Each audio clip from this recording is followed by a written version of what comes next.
kill me, I guess I'm doing okay. I'm lost among the millions, just an empty head filled with the sky. I separated my life between the boring and exciting parts. Hello everybody out there in the worldwide internet, the worldwide webverse. Misfit Inc here with another podcast. It's been so long. Actually not that long for us, but it's been forever for you guys. We actually had made another podcast about like 2 weeks ago. Yeah. And as a caveat, I lost all the audio files for that. So we're picking up basically from the last one that you guys have never heard from. Never seen. Joining me here today is Danny motherfucking Cooper. How are you? Cheers, mate.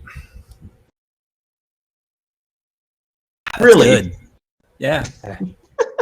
Drinking. Fuck what you heard. And also joining us here tonight is C Squared. How are you doing, buddy? Sadly sober. Sadly sober. You took forever to show up. We got one more guest. It's my man, Donald Trump. Donnie, will you come over here? Hey, I just want to say hello to all the people out there. This is a great podcast. I know it. You know it. We all know it. Thank you for coming in. Oh my God, it's Donald Trump. When did Donald Trump turn Australian? Donald, I have a question. Go ahead. I fucking hate you. I don't understand the question, but thank you, sir. You're fake news. Full of alt facts. Just want you to know I love the podcast. It's my favorite, the best one out there. Believe me. Amazing. All right, so in case anybody has forgotten or you're new to the podcast, we'll go over how we're going to do things today. The first thing we're going to do is the Bucket of Doom. The Bucket of Doom is a game that we play just kind of warm us up a little bit and get us the creativity flowing. Or hate ourselves, whichever happens first. Yeah, hating yourself. Well, that I'm usually already at happens the first. end point there, so. And then we go ahead and cover some video game news, stuff that's happening recently. And then finally, we're going to be doing our long time, I guess. Our favorite. Yeah, our favorite thing here, and that is spoiler alert. Spoilers! So for spoiler alert, what we do is we pick a movie that's on Netflix. It's got to be at least 10 years old. And then we go ahead and watch it. We invite you to watch it as well. And then we go ahead and talk about it. We submit pictures and do all that kind of stuff. So the film that we actually watched this past weekend that you guys did not know about was Tears of the Sun. It's a movie from the last episode. Yeah, go watch it. Yeah, pause the podcast. Go watch it real quick. Tears of the Sun. It's 2003 war film starring Bruce Willis, Cole Hauser, and Monica Bellucci. So go check it out. Yeah, she is. And yeah. Okay, so did you watch it? I hope you did, because if not, then this would be awkward. All right, so we're going to go on to the Bucket of Doom. Yes. All right, so the way the Bucket of Doom is played is I will hand out each of the Misfits one useless item. It's completely useless. And they will have to survive either a horrific or a rather embarrassing scenario. So are you guys ready? Hell, but let's do this. Okay, I'm super since ready. it's two of you guys and you can't vote for yourselves, you'd have to vote for the other one. That tie is really, really easy. So I'll go ahead and be the judge. The jury, the executioner. I am the law. Judge Dredd. I'm the law. Good timing. Right. The timing. All right, so are you guys ready to receive your useless items? Let's see what we get. All right. Corey. It's me. Your useless item is Nudie Lady playing cards. Ooh. Maybe useless to you. I'm going to need about 30 minutes. I'm about to beat my dick. You're going to wish that you had Danny's useless item then. Danny? Your useless item is a sock puppet. Man, you can get a hand job and a blow job all at once. Stranger. So, gentlemen, I need to know how a deck of nudie lady playing cards and a sock puppet is going to help you out of this terrible situation. You are a shipwrecked vampire on a barren desert island, and dawn is coming. Simpsons did it. Wait, what? Simpsons did it. They did it, but fuck, man. What? Rip, okay. Yeah, so you're a vampire shipwrecked on a barren desert island, and dawn is coming. I need to know, gentlemen, how nudie lady playing cards and a sock puppet is going to help you out of this terrible situation. So Corey, you guys are at it first, so why don't you go ahead and tell us how you're going to survive that? Well, you said shipwreck, so I'm assuming there's pieces there. All we need is some kind of material to adhere it back together. No. So I'm just gonna furiously masturbate to all those cards and just glue everything back together. Oh my god. Oh my fuck! Oh my god. Jesus Christ. Masturbate like my life depends on it. The dawn's like creaking over the horizon, like.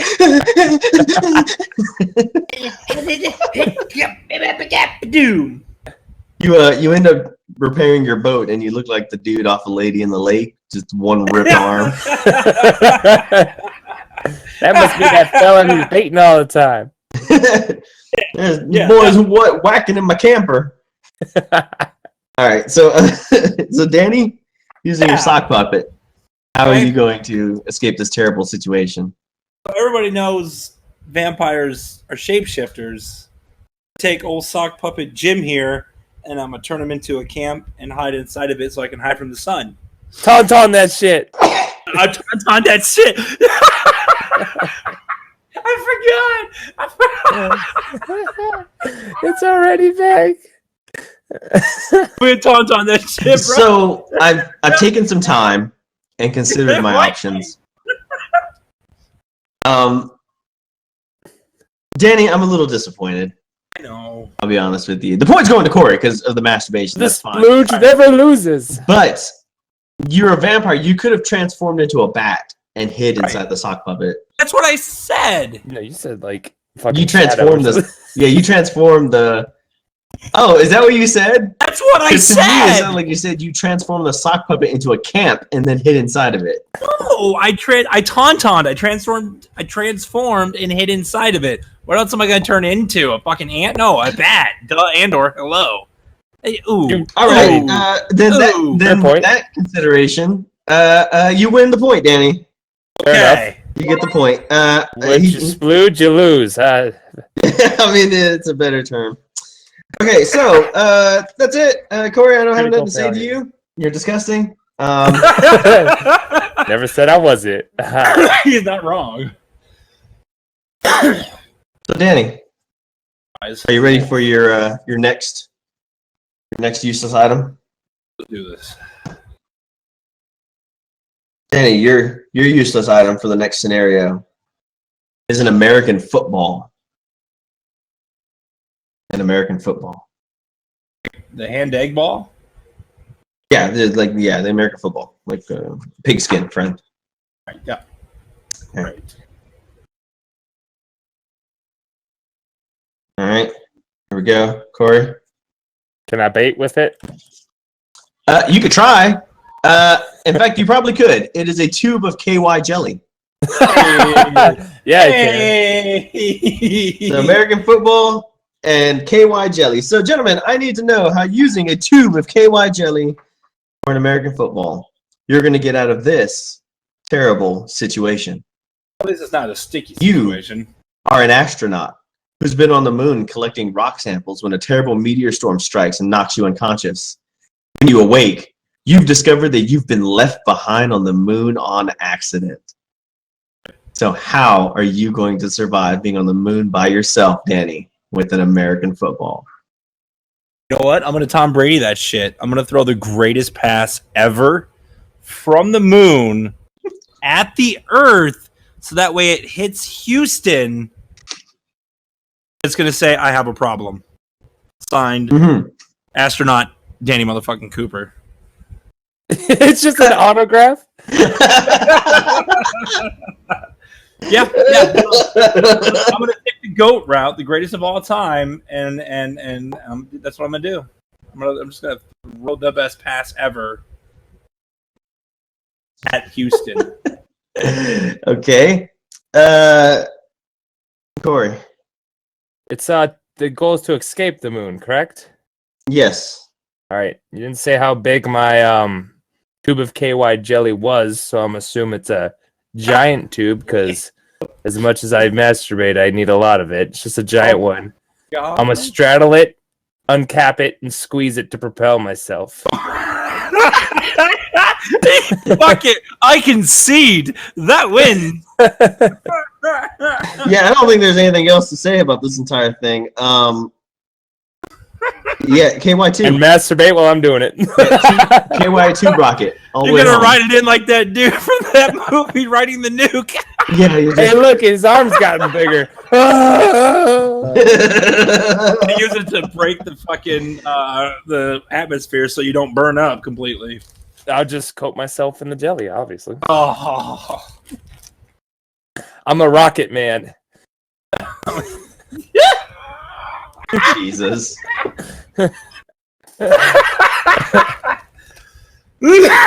all right, next. Fuck, All right, man. Corey.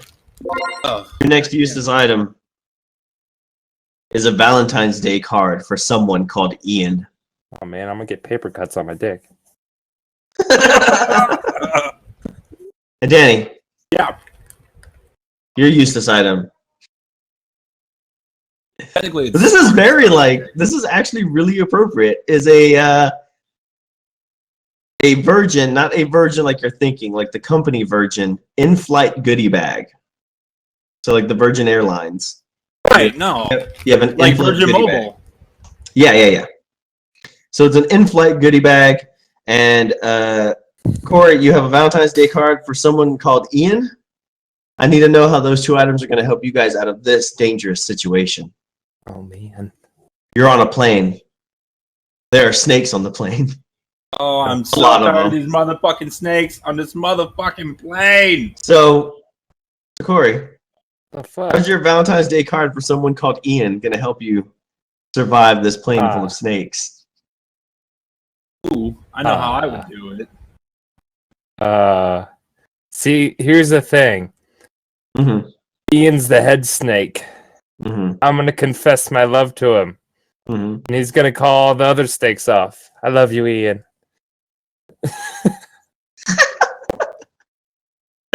Okay, Danny. Yeah. You're sitting in the chair in your seat. They've given you a goodie bag, and all of a sudden, snakes are popping up everywhere. So all you have is your goodie bag. How are you going to use that goodie bag to survive all those snakes on that plane? Well, Virgin Airlines is kind of high class, and Mhm. you know, give you all kinds of random shit in their goodie bags. Mhm. Mine's happen to be a Remington. I'm just gonna shoot myself because fuck snakes. A gun came in the bag. They're just like, here's a loaded weapon. Enjoy your flight. All right, so I don't know. I probably would have thrown peanuts because all the snakes happen to be Allergic? happen to be allergic to peanuts. Because I didn't specify. They're all the Peanuticus achuius variety of snakes. Peanuticus can't chewicus. Oh, no, because they can't chew; they just swallow. Oh. I don't know. I would have said that it is. I was like the 10 millionth customer, so I got actually like a tote bag. So then I get all the snakes. I really don't know where you climbed inside of it. You fucking tauntaun it. Taunt on that shit. So yeah, I think that was pretty creative. The Valentine's Day card for Ian the Snake. And I really am just going to give you the point because I can only imagine Ian says, "Well, I love you too, and we are one," and then you basically get tentacle raped by like 1,000 snakes. Ooh, It's okay, seen I enough brought the hentai to KY know where jelly. that goes. Yeah. Good thing you get all that KY. And he's into hentai, so that helps. Should we do one Or more? it's hentai into me, you know what I'm saying? on. My butt hurts. No, three's good. Three's good. I think we should do one more. Because these are Try. going pretty quick. Best of 5. Best of 5. Oh. God damn. Okay. Danny. Yeah. You have a handful of fake poop. Ew. Gross.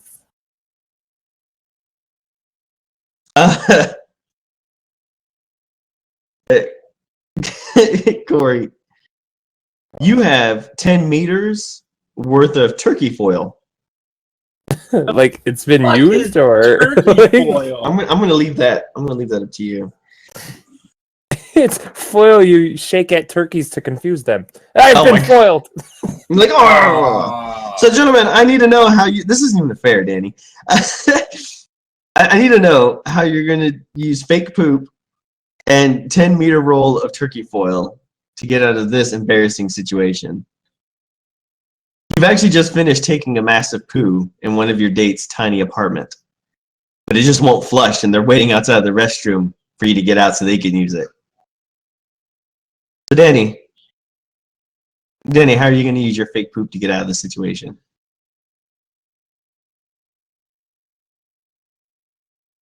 I'm gonna come out carrying the fake poo in my hand.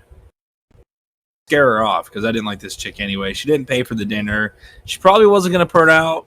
And maybe the poo, she might be into that, and then I can shit on her chest. Whatever. So, Oh, Jesus.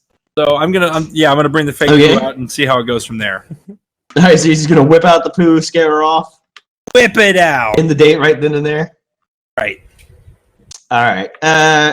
Corey. Well, it's just aluminum foil, so Oh my I'm God. gonna scoop it out of the toilet, wrap it up, and kind of put it in the back of the tank. Thumbs up. Get my coming ups, if you know what I'm saying. I got the KY jelly, and have a good night. Ian can join us. It's all good. At least, if you can at least put it into the shape of a swan. God damn it. So if she ever finds it, what the fuck? I don't even think I have to say it, Corey. You got the point. Jesus Christ. Hey, That was that was awesome. the best of 5. But fuck it, no more. I'm done. All right. So, moving on to video game news.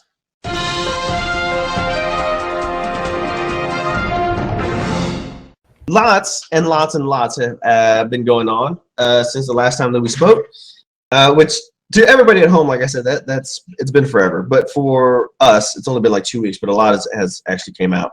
Right. The first thing I'd like to bring up is that GameStop customers may have had their credit card information stolen. Oh, God damn it. Video game realtor GameStop has issued a notice to customers who made purchases through its website between August 10th, 2016 and February 9th, 2017, that their names, addresses, and credit card information may have been stolen. Two people. The security breach was originally revealed in April and was confirmed this week in a letter mailed to customers. The company said GameStop identified and addressed a potential security incident that was related to transactions made on GameStop's website during a specific period of time. GameStop mailed notification letters to customers who made purchases during that time frame, advising them of the incident and providing information on steps they can take. So yeah, if you were one of the 3 people who bought anything off of GameStop online, It upgraded from 2 to 3. yeah. I'm giving them the benefit of the doubt. They still have a few customers. But if you are one of those people, you have to beg the question, why the fuck would you go online to GameStop and buy a game if you could just go to the Steam store and buy it? Or like Amazon, or even Amazon, fucking eBay. What? Or, Best if Buy, you're fucking, anything. if you're a sick individual, Origin. Oh, let's not go there. Oh, I got some game news. Oh, God. You guys don't happen to shop online at GameStop, do y'all? No, dog. Never Not have. since 2004. Well, I don't know, Danny, because you like to pre-order a bunch of games, so I didn't know if that was going to affect you or not. No, I always go into the store because I at least like getting some fucking interaction. Okay. He's walking in there, scratching his neck. Hey, how's it going? Have a good day. It's an interaction. Overwatch leavers could soon be hit with the permanent competitive bans. Good. Supposedly, Overwatch leavers, for those of you at home who don't play, and I play a lot of Overwatch, are people who play competitive, and then for one reason or another, whether their internet went out or maybe they got pissed off because they started losing, they drop out of the match, either leaving your team, having to do like 5v6, which is damn near like impossible, or it cancels the match and then everybody basically loses. Like, it doesn't change your ranking system or anything, but it's just a pain in the ass. And it happens a lot. Like, I play a lot of competitive and it happens like all the fucking time. Right now they have some penalties, like if you drop out, I think it's like a 10 or 15 minute ban. But Jeff Kaplan wrote, "Our philosophy has been we would rather not have players leaving we would rather not have leavers playing a game at all, especially in competitive play. We'll keep increasing the penalty for leaving, and we'll continue to do so. We're in the process of implementing a new policy which would take into account how many competitive seasons you've been banned from, and at a certain point, prevent you from playing competitive ever again." So I guess, you know, if you're the kind of person who just kind of occasionally has like a DC, or you just have some internet problems and it drops you out every now and then, you don't really have to worry about it. But it's mostly for people who like constantly drop out of fucking rank matches. Eventually they're going to get banned from the season, and then if they get banned from too many seasons, then they'll be permanently banned like forever. So Comcast customers, fret not. Yeah, basically. So Dan, I know you play some Overwatch. I know you don't really play competitive at all, but I mean, I'm sure you've had other games where, you know, there's been competitive or competition. You think that's good that they're doing that? I do. Well, I really do, because in like competitive play games, that shit's important. You don't want to either, you know, get your ranking fucked up or sit there in queue and then get the queue disbanded all of a sudden because someone AFK or some other dumb shit. You know, it's annoying, dude. It really is, because you want to play this game. You bought that game for 60, 50, 40, 30 bucks, whatever. And you want to play this game because you believe in the product, and the server shit, your internet shit, or their internet shit, I should say, and you have to suffer because of it. That doesn't, no, man, that's bullshit. Hmm. I'm all probably only going to affect people who are just like chronic game leavers. It is. And that's kind of what they were getting at. Yeah. It reminds me of League of Legends back in the day when I used to play. What do you mean reminds you? It's still happening. Exactly. That's why I said I don't do it anymore.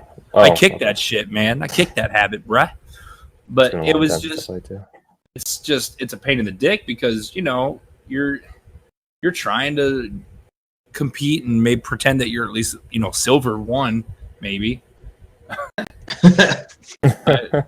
But it sucks, because then you're doing good, and then like people just fucking leave, and you're like, you motherfucker, like I'm basically wasting my time at this point.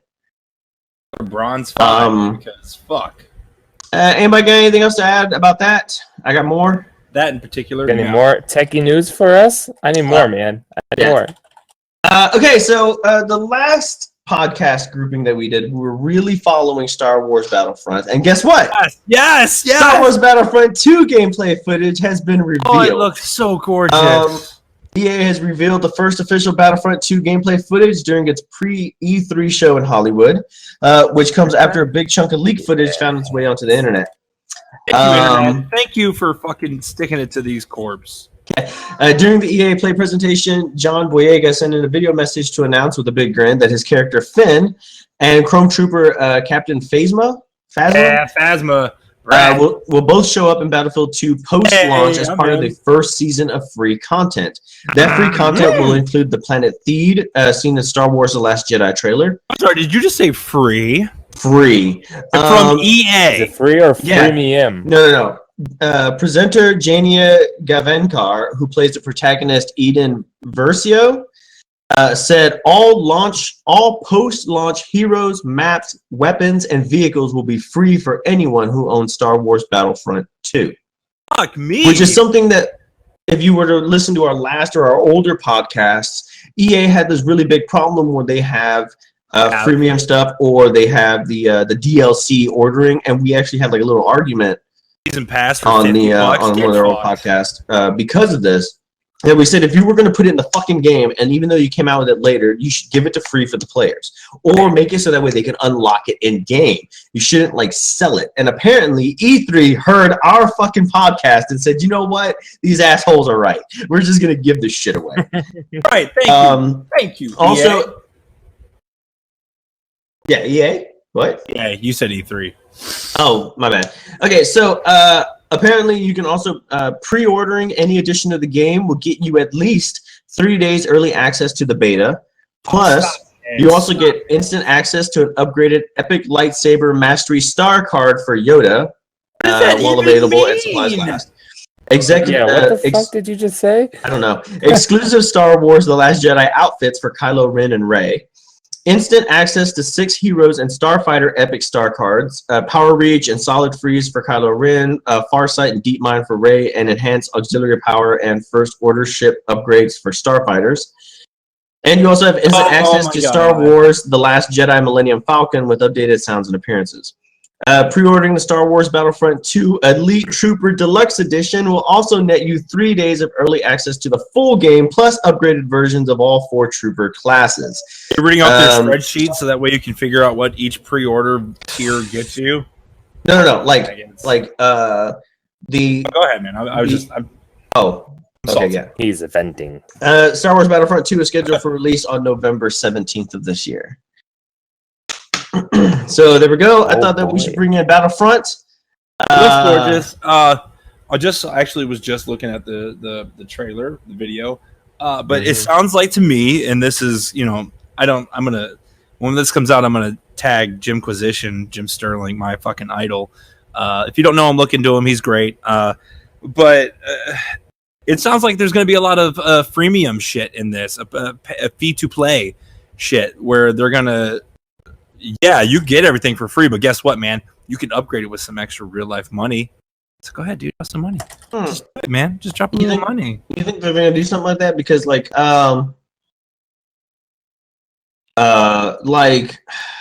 remember when we were doing this last time, especially with Star Wars Battlefront, that there was a lot of hype. A lot of it was coming out, and then when it actually came out, it was shit. It wasn't shit. It was shit after 10 minutes. It was good for 5 minutes, and then you had it was good for 5 minutes, and then it was okay for the next. But it had the Battlefield feel to it, and it with the Star Wars skin. That's all it fucking was. And so you're like, yeah, man, I want to be motherfucking Boba Fett. Where's the Boba Fett token? Somebody already picked him, and they're Han Solo, and they died. Like what the it just fuck, dude. And I was so hyped for that game, and this is one of the games that burned me on the pre-order culture and in the DLC and then in the AAA gaming. This is the game that fucking just frayed both ends of the fucking fuse on me. That was it. I was done. And go ahead. How come in that game people couldn't just play whoever they wanted? Like, I'm sure some kind of meta would develop out of it. Because why wasn't it like first come first? Why was it like first come first serve? They didn't build it like you want multiple both. That's fucking fine. Like, in 2 you earned the fucking hero. You didn't just go find a fucking token for a boost up to be the Jedi and then die 3 seconds later because you're like, oh, this is the first time I got to play him. Oh, what does this do? Blah. Oh, I'm dead. Like it's bullshit, man. And if they do it right this time, which God I hope they do, because I might pre-order it to do the beta. We'll see. I don't know. I'll pre-order to do the beta. No, I got it. Pre-order to do the beta. Get in the beta. See how much I hate it, and then fucking go from there. Because that's what I did with Wildlands. Wildlands was fucking Division. Let's not fucking talk about Wildlands. No, we're not even going to get into Recon Wildlands. It was Division with fucking planes, helicopters, and cars. And everyone's like, it's so good. Nah, dog, this is Division without a good cover system. That's what this really is. But it's like real life. And I'm like, nah, dude, it's not. It really isn't that good. It's the Division. If I want to play Division, I'll play the Division with a bigger open world map. No, I like being in New York. That was fun. The Division was fun. I enjoyed that. Mm-hmm. But Wildlands was Ubisoft bullshit over and over again. Go to this place so you can open the entire map so you can see where everything is. Okay, well, this isn't Assassin's Creed. I thought this was Ghost Recon. So get the fuck out of here. Okay, well, let's go ahead and make it a little less salty. And because you had actually linked this to me, that's why I didn't say anything. A Way Out is a new co-op game for creators of Brothers: A Tale of Two Sons. Yes. Brothers: A Tale of Two Sons was a wonderful single-player game built around the mechanic of controlling two brothers with a single controller. Creator Joseph Fares' new game, which he announced on the stage at EA Play today, looks like an extension of the same theme. A Way Out is once again centered on two characters, but this time it's a game that can only be played in co-op, either locally or online in split screen. Like we got A Way Out starts in prison, where Vincent and Leo are incarcerated and looking for a way to break out. The trailer shows that there will be different ways to solve problems, taking the lead with one character or the other. Fair says you'll be doing new things all the time, as everything you do in the game is unique for that scene. After breaking out of prison, A Way Out looks like it'll have chase scenes, driving sequences, shooting, plenty of dramatic slow-mo jumping. Yep, so that's actually set for release early 2018. Now, Danny, you linked me the trailer on Facebook actually today. Yes. This evening. Just saw it. And I just watched it. It looks phenomenal. Yeah. It's, I mean, games are only getting better visually, and this looks fun. And I don't say that many about games that are coming out soon most days because I'm old and jaded. Yeah, Corey, if you haven't seen the trailer for that, you really need to. I have not. But how do you guys feel about that? Like, you can't play it without playing with somebody else. I hope the servers aren't. Well, I mean, there's a legendary games like that. Portal 2 being one of them. You can play Portal. Oh, well, I guess you can't play. No, well, you have the AI. The two-player mode. Well, yeah, the two-player mode. I mean, it can be done. But it would be like if they had Portal 2, but it was only two-player mode. That's what I'm saying. Co-op is like that. You have to have another person. No, this game is only co-op. Oh, there's no single. No, there's no single-player campaign. They're hurting. Okay, I think they're hurting themselves there. Do you think so? I do.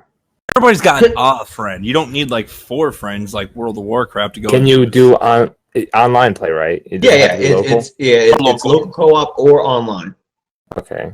So and I think you be matched up with someone. I would assume. So like, if you don't have any friends, or your friends don't have that kind of game or something, you could like link up with somebody randomly. Like Dead Before Daylight. That's one of those games. Though that it would. Yeah, I would imagine that it would probably be a lot more fun with somebody that you know. Like, for example, like if me and Danny play, like I think that would be a lot more fun than me and some rando fucking playing. Yeah, and it's like Dead Before Dawn. Is that the name of the game? I can't remember. Oh, Left 4 Dead.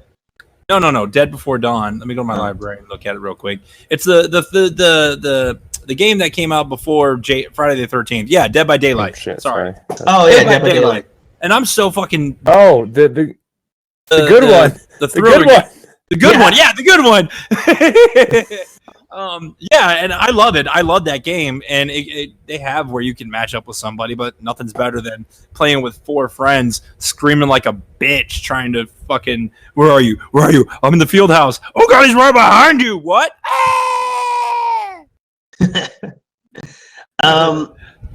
Should we move on? I got one more. Can I recap of what I said last week, because I felt it was pretty good. Yes, go ahead. Yes, thank you. Injustice 2 had recently released. I'm a big fan of the story. I'm a big fan of the game. I heard, and if you played it, awesome. The story's great. If you haven't played it, get it, got it, do it. It's great. The game's fun. The story's good. It's a little short, but it's really good, and it kind of continuates that's not a word, but continues the story from where it left off, and it's great. It really is. Before they released it, they announced microtransactions. I'm not a fan, as I've recently said. Pay to win, free to pay, or fee to pay kind of thing. But it's not that. It's mostly cosmetic. You can. Yeah, it's like League of Legends. It's all fucking shinies, and I'm okay with that. And I've been playing it for a month almost now, and it's still good. It still has replay value, and I'm hooked on it. I really am. It's one of my favorite games to play right now. After burning through the year 1 book of Destiny and kicking that thing's ass with my great raid group, hopefully they'll hear this and shout out to them: Andy Trill, Hothead, Fabian, and I'm forgetting some people. Vic, there we go. That's probably about all who will listen to this. What's up, guys? But it's really fucking good, and I've been stuck on Injustice because there's so much to do, and there's so much earning potential and RPG kind of stuff there where you can customize your gear. That it's the microtransactions are a far thought from me playing it right now. The currency is not hard to come by, in-game currency to buy these mother boxes that get you more gear, and I'm sitting at like 1 million right now, and I'm just hoarding it because I'm a game hoarder. But it's good. It really is. And if you haven't played it, I don't know if you played it, Noodle, or played the first one. Play them if you like Batman to any degree. If you don't like Superman and you want to beat his ass, play it. If you want to, I'm just saying that's why I picked it up in the first place. If you want to, beat the shit out of Batman with Joker, do it. Get these games, man. Play those fantasies out because they're really good. And the second one improves on the first one, and I don't usually see that nowadays with games. It's not like what Titanfall 2 improved on Titanfall 1. They fixed the things that the community bitched about and did that. Hopefully Destiny 2 will improve upon Destiny 1. But you get games most now often that are sequels, and they do no justice to the community and to the games. It's it's good. Go get Injustice 2. No, I'm not a big superhero fan, but I get what you're saying, especially with the microtransactions. That's really cool that they didn't do anything that was by not getting the microtransaction, you're holding yourself back in the game. Does that make sense? That you can still beat everything and do everything that you can without buying anything, right? Right. Yeah. It'd just be a grind, right?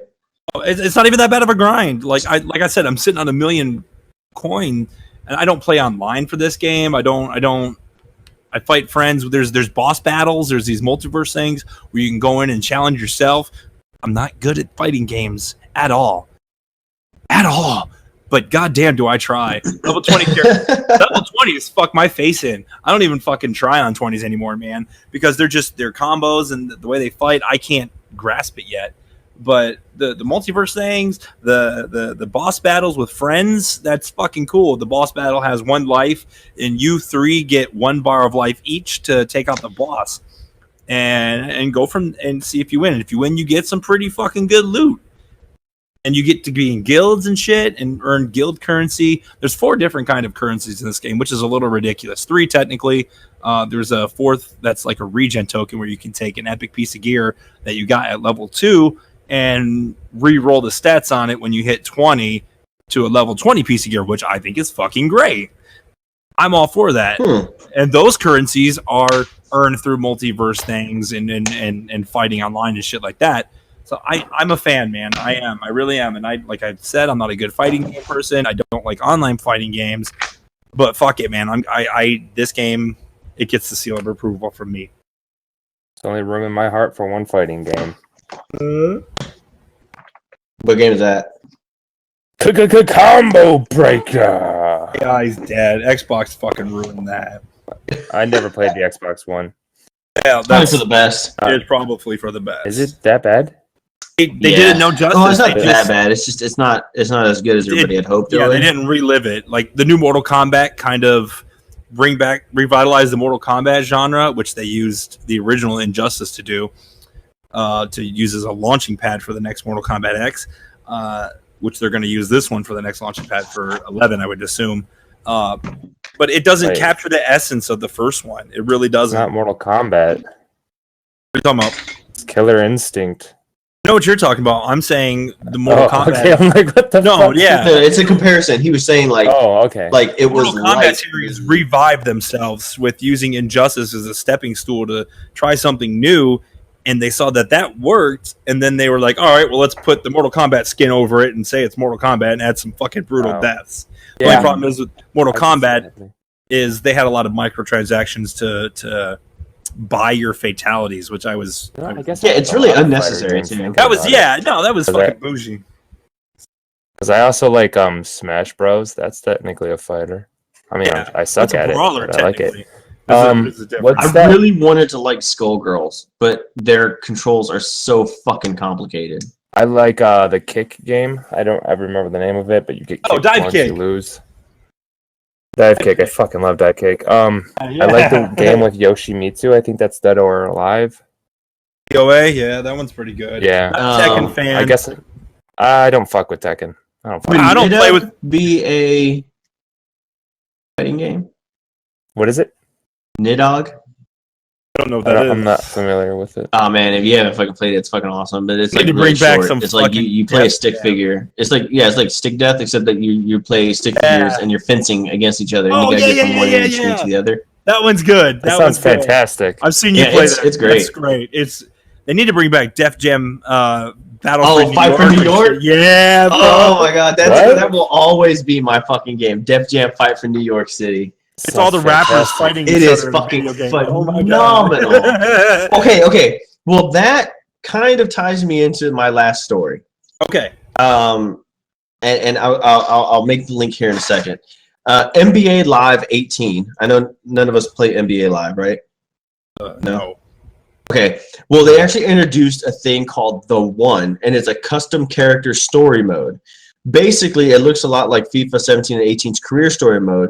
In the journey, NBA Live 18 will give players a chance to create a character and guide them through a basketball career, starting with street hoops and real world courts, and leading them to the NBA. So it's FIFA? not like they had something like that in FIFA 17 and 18. I know. But yeah, it's like so instead of you picking a team and just playing that fucking team like every fucking Madden game or any fucking NBA Live game, you can actually create your character and bring them up from nothing into an NBA team.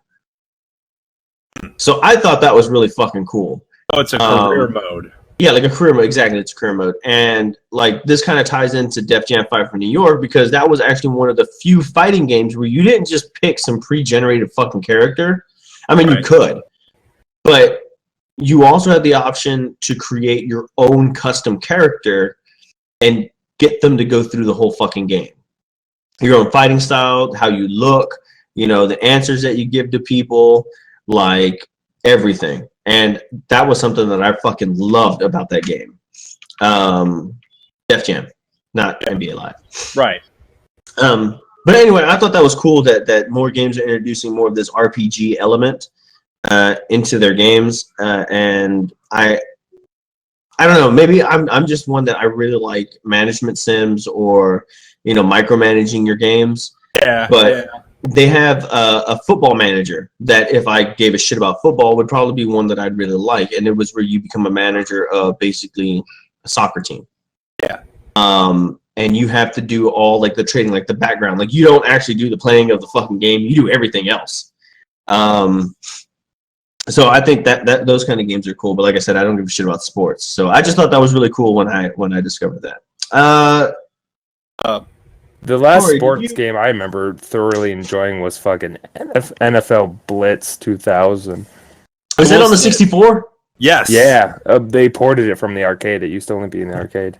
Yeah, there was an NFL game from the fucking 64 that I fucking loved. It was most likely Blitz because they would fucking murder each other, dude.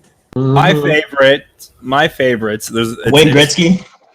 No. If I had to pick top, no, I'm gonna go top three. Let's ride. If I'm at the pick, I'm at the pick three. NHL Hits Pro 5-on-5 hockey. It's the NHL version of NFL Blitz. Mm-hmm. NFL Blitz for the 64. So good. Corey, we used to play the fuck out of that game, bro. Did we? Oh my god, yeah, we did. I finally got it back on the cube. It's so fun. And then Dream it. number 3 is a tie between Blades of Steel. It's a 3-way tie. Blades of Steel, Sports Talk Baseball, and NHL 97. They were all very good sport games that resonate with me. I love sport games. I do. Modern sport games are too. We want to make it more realistic, make real tackling a thing. No, dude, I want to play video games because I want to escape from reality. If I wanted to go play football, I'll go out there and let fucking Ndamukong Suh take my head off. I don't want that. I want to escape reality and fucking play. That literally might happen. Right? What was the name of that game that came out? It was on Steam for a little while. It was the It was a football game, but you played. It was like humans versus ogres. Or orcs or Zombie something. Blitz. What? That sounds amazing. Yeah. Fuck. God, I know it, and I can't think of it. It looked great. It looked so good. I actually have it because somebody gifted it to me, and I never fucking played it because I'm not a sports kind of person. Right. But God, I can't think of. No. I'm sorry. I take this back. The number one of all those six still in contention. Rocket League. Would you consider that a sports game, though? I would consider it that's more of a sports game. driving game. No, it is a sports game. You have to score a goal, which to me, Yeah, I mean, you're defines right. a sports game. Okay, if that's the case, and Noodle, then that was the reason why you didn't want it, or Corey, you didn't want it because you're like, oh, I don't like sports games. No, faggot, play it. You'll love it. okay. So does Mario Kart count as a sports game? No, Mario Kart's a race game. Yeah, I would count that. No, more there's of a racing battle game. mode. There's battle mode. Yeah, but that's a battle mode. It's still not a. You're not trying to score a goal. What I mean? Fair point. Like Mario Soccer, Mario Golf, Corey, Mario Football, or no Mario. All the Mario sports games are fun too, but they don't stand up there except for Mario Soccer. I used to get smashed in Korea, and we'd have Mario Soccer tournaments on super hard and playing the computer. Oh my God, it was so good. Oh, memories. More drink. Like there was one sports game. If we're gonna go off on tangents, and I don't. Sorry. Oh, for the record, the game I was talking about was called Blood Bowl. Blood Bowl. Yes. Blood Bowl. That's bombs and shit on the field. yeah. It's like ultimate fantasy football, like literally, like fantasy. Yeah, I haven't I've never played it because I don't play these kind of games. But if I had somebody to play it with, I most certainly would. No, but I was gonna say that there was a baseball game that I used to play when I was younger, and I want to say it was like on the fucking regular NES. And the only thing I can remember about it was not only can you play, not only could you play like regular like teams, but it was like some sort of future fucking baseball. So like your baseball teams were like robots. Have it. Shit! From Give me 2 on the seconds. Genesis. Hold on. I have I'll it. share it. I'm grabbing it. Right, be right back. It was I have Baseball it. 3000. It Hold it. was Baseball 3000. Is that what it is? I think so. Let me Google it. Brett, you're gonna have to pull up a YouTube search on this, or fucking a video or picture search on this game. The baseball game is called Super Baseball 2020. We got 3 years 2020. to get this shit together so we can have this. I own this goddamn game, dude. I found Did you get it from Mount Sharon? No, I got it from a Yes, local game. this was it. Yes, this was it. Yes. No, put up a picture. We played the shit out of that game. Oh, at our, my Oh my cousin God, had this I game. used We to didn't play have this the game. My cousin out of this game. and we used to play the fuck out of it at his house. And I own it. I got it for $1, Corey. A motherfucking $1. Yeah, I mean, it wasn't that. To be honest, it's not that great of a game, and it wasn't that popular. Oh, But it was no, fun. it wasn't. But It was damn it, super fun. It's just Like, I so don't- fun. I don't play these kind of games. Like I don't play sports games, but that fucking game, dude. Something I would about making them spend- robots just made it better. I would, yeah. It was. That's all it was. Let's be honest. It was robots playing we- baseball. We'd per- There's nothing beyond that. Augmented I humans. purposely let the girl like strike out just because she turns around and it's like jiggle, and I'm like, hey. So yeah, there we go. Super Baseball 2020. I fucking love it. I love Oh it to death. man, memories. Memories all alone in the moonlight. Oh, Okay, man. Corey, did you want to add something about what you were talking about, Sega and Atari? Oh, I micro did. consoles? Atari and Sega are jumping on that bandwagon of the small consoles. Oh, like Nintendo did. Yes, Sega's making their own little Genesis console, and Atari's Okay. making their own little Atari console. And the Genesis console, dude, it's going to have all the good shit. It's going to have Mortal Kombat. It's going to have Sonic. That's the only two I care about, to be honest. It's not going to be like the NES where it's got the shitty games and like 4 good games, right? Well, it's got the two I care about, so I don't know. Right. As long as it's got Vector Man on that bitch, we're good. Vector Man. Oh, shit. Taxi cheat code. Right? So, okay. Let me put this game back. I'll let you two talk for a minute, but I have something to say about that shit. I'll be right back. Okay. Micro. Uh, Let's see what's on it.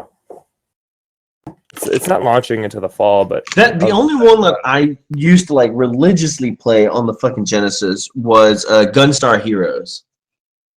I don't even remember playing that. I used to love. Wait, is that the one Gunstar where the Heroes. dudes would pop up and you got to cap them? No, I mean if you Google it, yeah, it'll pop up. But like basically, what I loved about it was that you had 4 different kinds of weapons. It was like a fire, a lightning, like a pulse, and like this little triangle. And so like the triangle would be like Chinese stars or something. But then like you had 2 equipment slots. So depending on which ones you equipped would either give you a hyped up version of that weapon or it'd be like this weird fucking combination weapon. Wait, so, like, and were you little like ships that were like riding along and it was a scrolling stage? Yeah, it's a side we scroller. played that. Oh yeah. Our Sharon had that too. What the fuck? But yeah, that was the game that I used to always fucking play all the time. Holy fuck! There's a lot of games on this thing. So I'm gonna go off on my team. Yeah. Oh shit. Okay, I found the list. It had to be. I found the list. Are you ready? Yeah. It's a doozy. Adventure in the Park, Air Hockey, Alex Kidd, all of them, all 4. Alien Storm, Altered Beast, yeah. Arrow Flash, Baku Animal, what the fuck? Bomber, Bonanza Bros, Bottle Taps Race, Break the Fireline, Bubble Blaster, Cannon, Shakan the Forever Man, Checker, Chess, Columns 3, where's 2? Comics Zone, Crackdown, Cross the Road, Curling 2010, Curling, okay. Yes. Decap Attack, Deck to Robotnik's Mean Canada's Machine. so OP. Thing was fucking stupid. Fantasy Zone. I'm gonna just pick out the good ones here. Golden Axe, all 3. Gunstar Heroes. I'm looking. I'm in the G's. No. Fucking hell. No. Fuck that. Yo, we got Mahong Solitaire, my dude. Oh, I do like Mahong. They don't even have Blockout or fucking or They got Mortal Kombat 2 and 3. They got Mr. Balls. What the fuck? Fantasy Star 1 and 2 and 3. Plumbing Contest? I've never even heard of this. Shinobi. 2, 3. Ooh, Shinobi. Ninja 3. Oh, fuck, dude. Shinobi. Sonic and Knuckles, Sonic 3D Blast, Sonic Chaos, Sonic Drift 2, Sonic Spinball, Sonic the Hedgehog 2, Sonic Triple Trouble. Sword of Vermilion, that's a good one. And isn't Sonic Spinball? Isn't that the pinball game? Pinball game, yeah. Yeah, it was weird. That's the best. That's what you got. I'm gonna go on my tangent now. Okay. Nintendo is Nintendo, and Nintendo is the worst. They only offered up so many systems, and then they discontinued them real quick. Like, this thing wasn't even out for a year. And all they are glorified MIDI or glorified ROM emulators, Corey. Like, we can do this shit on the computer. And fuck them. I'll download the game. Fuck you, Nintendo. Fuck you, I can run like N64 and like PlayStation 2 games. But you also have to remember that there's a lot of people out there. Like, I actually had 2 coworkers that I worked with, and this is, I guess, how large this community is, because I ran across 2 of these people who I worked with at a fucking job site. Not even including all the people that I know, and I'm pretty certain that I know a lot more than this. And they were console collectors. Like, they collected video game and video game consoles, and like they had fucking everything. If you could fucking play a game on it, they fucking owned it. Right. I got a friend like that too. And it's one of those things where I think that like the appeal for like one of those are going to be like, okay, we are kind of a separate entity because we have carried on the gamer, thing into our adult lives. So we know everything about ROMs and all this kind of stuff, but there's a whole group of people who grew up with the NES that didn't carry it on, and now they're having this nostalgia moment where they want their kids to play the original fucking games. Yeah. And so makes sense. I'm okay. So then they get it for the nostalgia and all that. Okay. Yeah. You provided something that your people are going to want to buy. There is a way around it, and the way they do, and I'm not worried about the way around it. I'm worried about the way that Nintendo does it. They only give. There's 500,000 people that want them, but they're only going to produce 300,000. Because fuck the other 200,000. Well, me being the entrepreneur that I am, I'm going to buy about 4 of them, and I'm going to put them motherfuckers on eBay and sell them for fucking 4 times as much, because simple economics is simple. Yeah, economics. What? But it was like that stupid Flappy Bird game. Remember we were talking about that? Where they had the fucking phones on eBay going for like 11 grand and shit. It's the same fucking thing still to this day. It's amazing how things haven't really changed from a year and a half, 2 years ago. I didn't expect much to change, but fuck. Well, I mean, you would think that Nintendo would have actually learned this lesson beforehand because when they came out with the Wii, like the original Wii, it came out and they like immediately fucking sold out. And they sat there going, well, we didn't think everybody would want one, and it was they like, know no, what the fucking fuck course they're we doing. would. And then they came out with the Nintendo Mini, and then they sold out immediately, and they're like, oh, well, we didn't think anybody would really want it. We're like, shut the fuck up. Like, this is your same old song and dance, Nintendo. No, it happened same before old that, fucking song and too, dance. with their Amiibos. They have, like, special edition, so many limited Amiibos that they're going to promise so many per... No, they're going to promise so many per store, but then they drastically give, like, they say promise the store, like, 10, or not 10, but, like, 100, and they'll give them fucking 10.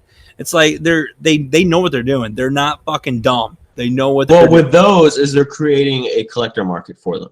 Yes, they think they're a collector market, and they are. They really are. I just hope Sega and Atari don't go that same route where they value the customer as opposed to the dollar. And you mean like where they're actually going to produce it and to keep it on the show so it gives everybody ample time to get it? Yes, because there were ample opportunity to get it. There were Targets with people lined up around the door, out the door, and around the fucking block for 3 systems.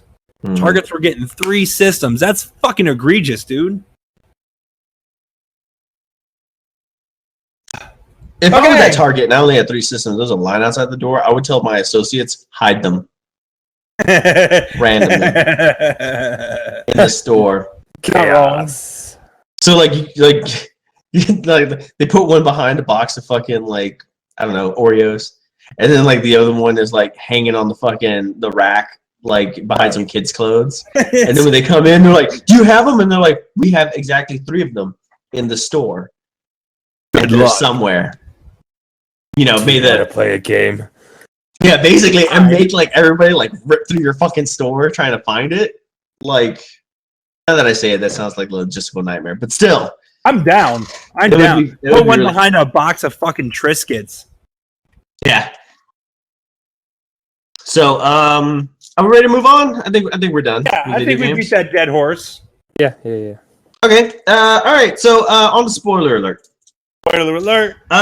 This week's film that we went ahead to do was Tears of the Sun. Like I said, it's a 2003 war film starring Bruce Willis, Cole Hauser, and Monica Bellucci. Let's just go ahead and get started with first impressions. So, Corey, first impressions. When was the first time you watched the movie, and how did you feel about selecting it on Netflix? Well, selecting it was easy because all I had to do was search it. Stupid joke. The movie was kind of boring start. The first 30 of the minutes of the film weren't even necessary, like for real. And fucking coming back anyways, like that was pointless. So I was jaded by that. And then nothing really started happening for 30 minutes after that. I think it was the 50-minute mark. Shit started happening. Yeah. Well, Danny, what was your first? This was your first time watching the movie, right? Me? No. This is a movie I own on DVD, friend. I'll let you go first, and then I'll come in with my thoughts. Okay. First impressions. I had seen the movie on Netflix for the longest time. This was actually my first time watching it. Only because I found that I constantly get Tears of the Sun and We Are Soldiers mixed up. So I keep wanting to see Tears of the Sun, and then I always end up watching We Are Soldiers. This is another good movie. And which is a great movie. I actually really like that movie. And so it's like his last great one. when you told me about it, I was like, oh yeah, no, I've seen that. And then I go to put it on. I'm like, what is this? This isn't what I thought this was. Like, what is this movie? So that was pretty much my feeling about it. So first time you saw the movie, Danny? I saw it like a year after it came out. Not a year after it came out. Probably a year after I got in the Army, because I never watched war movies until I joined the Army, which was probably a bad idea on my part, but whatever. but I liked it. I know it started out slow, but at the time I had just watched Black Hawk Down and kind of still dealing with the whole Mogadishu thing in my head. I was like, oh, look, another shitty area in Africa that's all war torn. Another movie there. I'm down. And I am a Bruce Willis fanboy. Bruh. He can do no wrong. Name a movie he's bad in, please. I want you to. Go ahead. I'm kind of the same. And he delivered. He was a SEAL colonel. He was in charge of a SEAL team. So I enjoyed his performance. I didn't know what the SEALs entail now, like I do. Whatever. But I like the movie. It's one of my favorite war movies, and it's going to resonate with me for a while because it's one of those movies I saw when I first got to my job training for the Army. And it was like, well, fuck, man, I can buy movies now because I'm not a total pleb and I'm allowed to do stuff because I'm a soldier. And so I went and bought that movie because why not? I thought it was interesting that it was about trouble in Nigeria, warlords and ethnic cleansing, but it was all literally fantasy. Right, but it was so close to reality. Right, it was like all these other movies that were coming out at the time were based on true stories, right? Based on different battles that actually happened there, and this movie was just basically complete bullshit. That we know of. Yeah, that we know of. Like, I'm fairly certain they didn't have a complete ethnic uprising without anybody knowing about it. But I mean, besides the point, I thought that was kind of interesting that they made up the story. Right. So I have a problem with the movie. Cowbell? And for this, it's going to take some time to explain. Okay.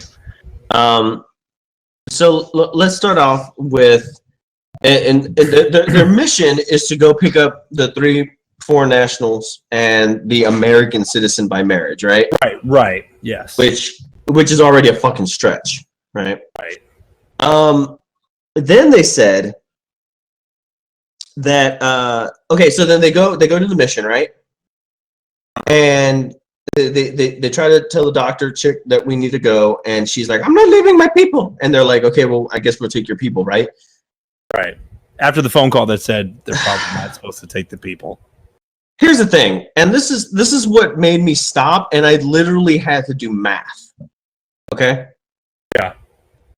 When they were at the mission, the I-80 calculator. I did. I had to Google shit, and I had to do research. Like, it took like 2 days to figure this math out, and it's going to. Okay, I'll just get right into it because there's no easy way to fucking get into this discussion. So they get to the mission, and we can agree that they got there sometime before morning, right? Because it was nighttime when they showed up, right? Right. Okay, so you're probably thinking it's probably about 3 or 4 o'clock in the morning.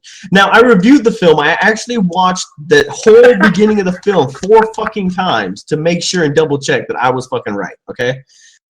So there is no timeline given at all through this whole fucking movie. 0 timeline involved. Right. No time, that they were supposed to go to the Alpha checkpoint. No, nothing like that. So I'm running off of approximations, okay? So they get there. It's early as balls in the morning. So I'm assuming it's like 2 or 3 in the morning, right? Right. And they say, we got to go. And she's like, no, I'm not going to go. They said, well, we have to move 12 clicks to the Alpha checkpoint, right?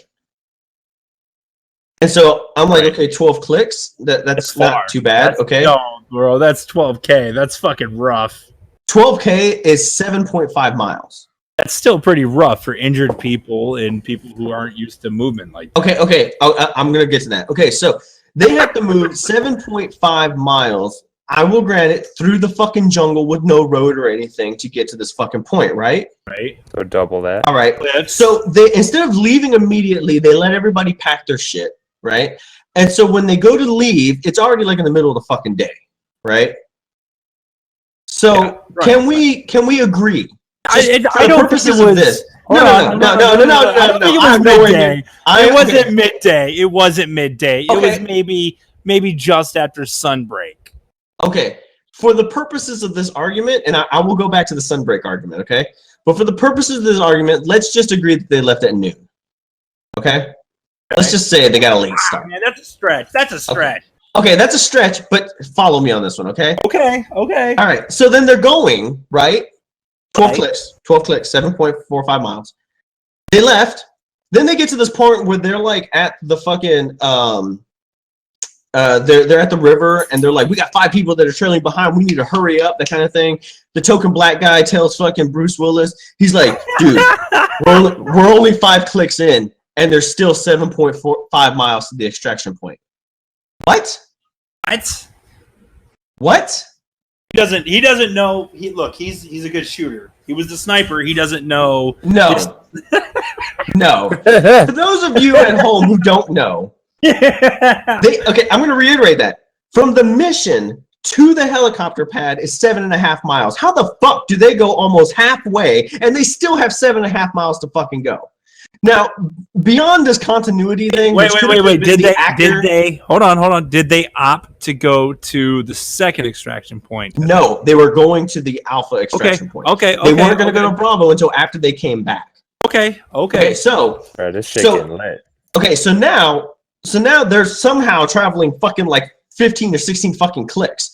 But what I'm thinking is that was just a continuity error, that the actor accidentally said 7.5 miles because 5 clicks plus 7 or 5 plus 7.5 is 12.5, which would have been 12 clicks. So either they had nobody there who understood that a click was a kilometer and not equal to a mile, not like it's some fucking military slang.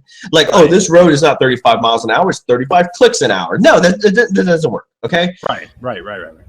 But I'm thinking, even if let's just say they only had to do the 12 clicks, 7.5 miles, right? It turns nightfall. Everybody's delirious and tired, right? They're like, oh, we need a break. Oh, please, and they get a fucking break and all that shit, right? They get helicoptered out the next fucking day. And let's even just assume it's right after fucking daybreak. Right. Let's assume it's 6 in the fucking morning. And that means they've been walking 18 fucking hours from noon until 6 a.m.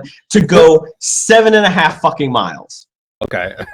No. Now here comes the math. It took you 18 hours to walk 7.5 miles, also including breaks. That roughly breaks down to the fact that they were traveling at 0.44 miles an hour, less than half a mile an hour.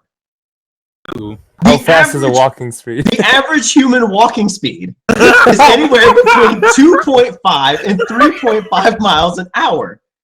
On average, it's about 3 miles an hour. And that's not speed walking. That's you walking to go get your fucking mail from the mailbox. That's you going to the refrigerator. Okay, this is a leisurely stroll. So even in rough terrain, let's knock that down to 2 miles an hour. That's about you keeping pace with your slowest friend and them leaving you behind.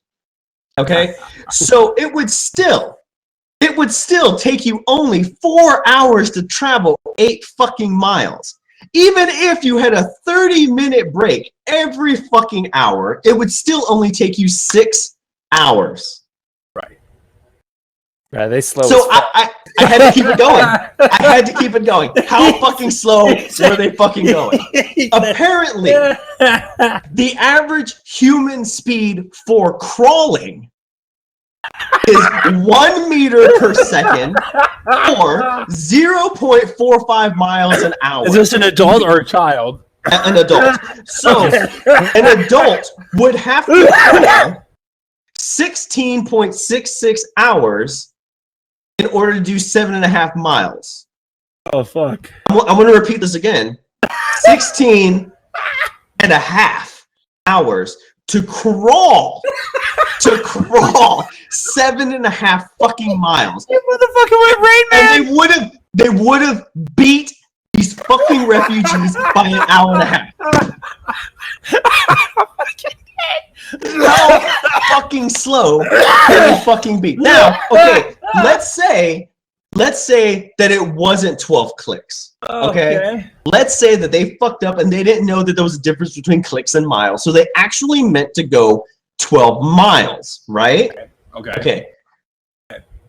Now, you had said in the beginning, bullshit, they didn't leave at noon. They left a little after daybreak. So assuming assuming they left at 7 in the fucking morning and they got picked up 7 the next fucking day, that's 24 hours of travel time. 24 hours of fucking crawling speed will get you 12 miles. I don't know what to say, man. I got nothing, dude. That's it. I was like, what? I know. I don't understand. Why are they going so fucking slow? And they were like, oh yeah, if we go any slower, we're gonna go backwards in time. No shit, Bruce Willis. No shit. I probably would have been like, fuck everybody. Like, how are you going this fucking slow? Just like, let's roll out and just get on the fucking ground and start rolling on I the could ground literally like you used to do as a kid down from here. everybody. I could crawl away from everybody and gain ground. You know what the best part of all this is the people chasing them were slower slightly. They didn't catch them until they stopped moving. They had to wait until they stopped moving and slept a whole fucking night in order for them to catch up to them. And I will say this: when they caught up to them, they were within 1.5 miles of them. Maybe 2 miles from them. And it still took them like fucking 4 hours to catch up to them. They must be the slowest moving people on the fucking planet. I have no idea how their country fell into a revolution when everybody's that fucking slow. What are they doing? Why are they even shooting people? Is that even necessary? Like, their bullets travel slowed. It was ridiculous. It was ridiculous. I'm sorry. I had to point all that shit out because the timeline fucked me up so bad. But yet, in the course of one day, they traveled 40 fucking miles to Cambodia. But I guess it's because they put all the children and slow people on the fucking helicopter. This helicopter is all flying really slow. Now that I'm older and wiser, I did notice that too, and I was like, oh, there's some continuity issues here. So anyway, I'm sorry, I had to point that out. Okay, so it's good. I fucking loved it, dude. I loved it. That was glorious. Beyond that, okay, so then they walked everybody out there forever, right? Crawled everybody out there. They fucking rolled everybody. God damn it, Barry Allen! Stop fucking with the timeline. So then they get on the helicopter, they take off, and I couldn't have been the only one that when they were flying in the air, I felt like it was a little fucking unnecessary. The helicopter pilot was like, hey, look what we found on the way up here, and then like slowly circled around the fucking the mission with everybody's fucking slaughtered. Yeah. I found that a bit unnecessary, and here was also what I was going through my head. If you were gonna pass up the mission, like from wherever you picked them up at to like back to the fucking aircraft carrier, and you had to fly over the fucking mission, why didn't they just land at the mission and pick everybody up? Right. Because when they did that flyover, there was nothing there. It was not like it was in the middle of a fucking jungle. There was plenty of space for a helicopter to land. Yeah, just a bit. It was like on a fucking shore, I believe. So I didn't understand why they would have, or he was just like, look what we found while we were fucking off waiting for you, you know, and like they did like a big U-turn, you know, like go away from where they had to go to show them this fucked up village. And then even then I'd be like, why is that even necessary? You shouldn't even be showing us this.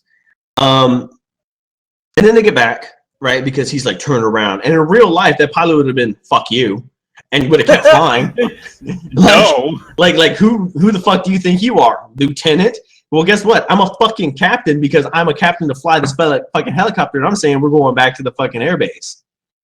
But for whatever reason, he had the authority to tell him to turn around. So they turn around, they load up the bad refugees into the helicopter and send them on their fucking way. But you can only imagine like the helicopter pilot, right? Like he's like turn around and he's like, okay. So they turn around, they get off, and then all of a sudden a bunch of these motherfuckers come onto my helicopter, and he's like, you're good to go. Where the fuck am I going with them? Who am I explaining this to? Do you not understand the repercussions of your actions?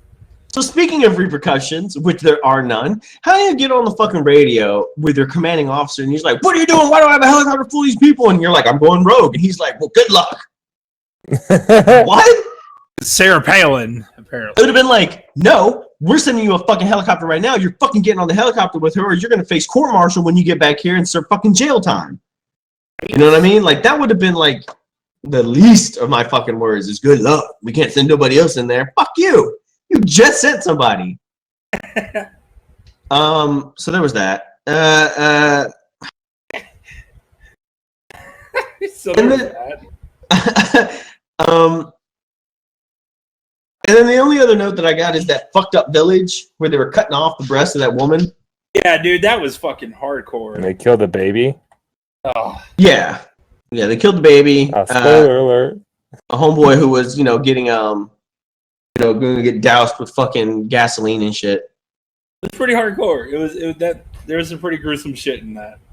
I didn't notice it until like the third time that I watched through this. Once again, I was looking for timelines.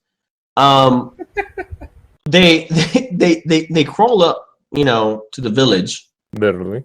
and they're like, "Oh my god!" It's like they've been doing this all day, and then like the camera like dramatically pulls back on the pile of bodies that are all dismembered and shit. When you realize that pile is only like 15 fucking people, Yeah. and I was like, "Ooh, all day." Small village. Like, yeah, it wasn't exactly it wasn't like it was a fucking pit filled with bodies, It wasn't like there was a steam line of like mass murder. It was like you killed like 30 fucking people. But it was fucked up what they were doing. So, I mean, Corey, was this your first time watching this? Yeah. How did you feel when they first went in the village and started to fuck up everybody? I was like, fucking murder them! Finally, something's happening. Yeah, I guess that would have been the point of the movie where things would have actually started kicking off, huh? That's pretty badass Yeah. when he stabbed that dude in the fucking. There's a lot of fucking walking. At least the trees didn't walk in this movie. Felt like it. Lord of the Ring joke. And then after that, that's where they got actually hunted down in the woods by the general and all of his peoples, getting everybody all fucked up. I feel Peter like Peter I feel like- is one of my favorite fucking actors, man. He was in 300, and he was in 300, wasn't he? Yeah, he's the messenger, but more importantly, Yeah, he was the messenger. he is Doctori Yeah, from. he got kicked in a hole. Yeah, he did. He's Doctori from Spartacus, which is a great fucking series. I have heard great things about Spartacus. I haven't seen Watch it, though. season 1 and 2, or if you can. They're so You've heard great things about me. I'm Spartacus. You're bad. Yeah, I feel like if I'm already being the asshole towards this movie, I feel like I should be the asshole here. Yeah, that's fine. And that is this entire fucking movie. The token black guy has basically been like rolling his eyes at Bruce Willis and every decision that he's made. Yeah. He's questioning him the whole fucking time. He's like, "Well, what about the engagement thing? What about what do you think we're doing? What'd the commander say? Like he's constantly like trying to question what he's doing." What do you think he said? And then when they do the thing where they're all like jackasses standing in a circle because they've united. That they're gonna stay. That they have this touching black guy, white guy moment where he's like, "I feel like these are my people too," and we should. And it was like, "Shut the fuck up! Shut the fuck up! Shut up! Those people are as much as your people as fucking I don't know." Peruvians who are living in the fucking mountains are to me. Like, I don't know fucking dick from those people. Okay, we share a few lines of fucking genetic code. But they're not my fucking people. Like, those aren't your fucking people. Like, don't get all fucking bullshitty about me now. Now when we're all putting our fucking hands together and you're the only black guy in the fucking outfit that you feel like you have to say something special about the situation. It's like you at no fucking point before where they're like, "I'm not leaving the mission until I take all of my people with me." And he would have been like, that might be a good idea because these are my people too. If he would have had that shit from the fucking get-go, I would have been more considerate about what he had to say then. He did have a good beard, though. Yeah, he did. What did you feel like about the big battle, at least, with the with everybody shooting each other? That was fucking pro, man. That was the culmination of the movie right there. I could have skipped through everything and watched that final fight. Yeah. But I liked it. It was a good fight. Yeah, it was. I thought it was actually a pretty good fight. I was kind of bullshit when Bruce Willis was running back towards the dock. I'm like, wow, man, I love you all of a sudden. Yeah, that was kind of weird, wasn't it? Like, nah, bro, you keep pushing. All of a sudden, forward. we had this fucking connection. You need to keep pushing forward to kill those assholes. My grievance isn't so much about this movie. Okay, not this next bitching point, I should say. It's not about this movie in general, because this movie in general falls into every other fucking war movie there is, and that is grenades. When you throw a grenade, it could be 20 feet away from you and you'll be dead as fuck. Yep. Yeah. You could be 40 feet away from you and you'll be dead as fuck. Grenades are not columns of fire.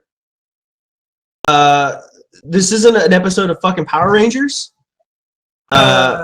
It's ridiculous, and I think it has nothing to do with the movie. It has to do with Hollywood cinematics, because at least me and Danny, we've seen a claymore go off. Yeah. In real life, and they did it in basic. They show you a claymore, and the motherfucker chops through trees. Right. That's an Claymores do not explode in a ball of fucking fire. There's a loud explosion noise, and it's a million fucking BBs shot out into the fucking whatever's in front of it. So the fact that he put a claymore down and it killed like 4 fucking people and everybody else just kind of walked over it. No, dog. Absolute bullshit. No, absolute dog. bullshit. Like everything in a fucking cone in front of that fucking claymore, trees, bushes, fucking wildlife, all the fucking soldiers, they would have been fucking dead as shit. It's like a giant fucking shotgun bomb. Like it's like 10 meters back too, isn't it? Yeah, it's like 10 meters back and then like everything in front of it. Everything. And it would have fucking decimated everything. When he's like, it's my last claymore, and he runs out there and plants it down and then runs back. By the way, you don't just stick a fucking claymore on the ground and run away. There's a whole prepping thing for it. Like you have to have like an electrical line that runs from that post to wherever you're at, and you gotta like click the thing and be like click, click, click, click, click, click, click, and hope it fucking sparks, right? I see the light. I see the light. I see the light. Yeah, basically. Before they see the light. So that was bullshit. They literally threw grenades like 5 feet away from each other, which is absolutely unnecessary. And it killed like just the people that were surrounding the bombs, not like anybody else. Right. All the bombs were glorified fireworks. Like I really like the bottle rockets they were shooting into the woods. But like I said, that has nothing to do with the quality of the movie itself, because that's something that Hollywood is guilty of doing for everything. Right.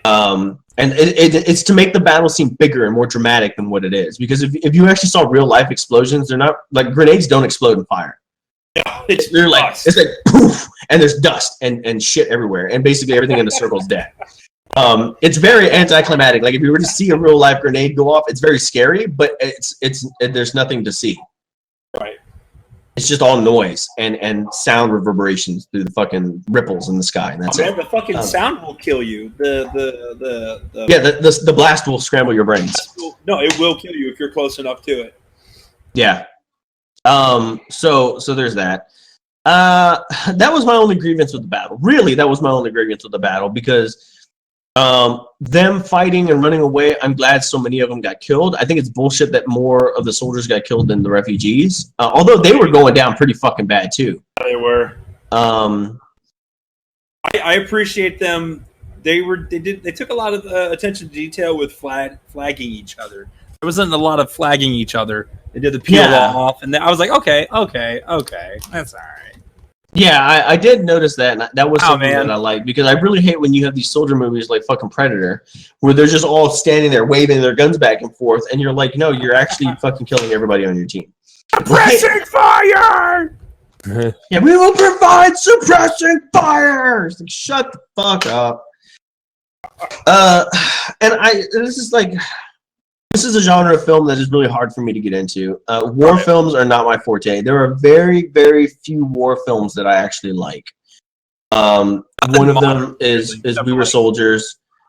And then the only other one I could really think of besides Band of Brothers, which isn't really a movie, it's a television series, but I'll clump Band of Brothers in there, and it would probably be like Saving Private Ryan, but parts of it, because there's some parts of it that I didn't like. World War basically II the whole ending. era, right? Basically, as soon as I met Matt Damon, I gave a fuck about the whole movie. Matt Damon. Hey, Trump's back. But everything before that, everything before Matt Damon was really good. Yeah.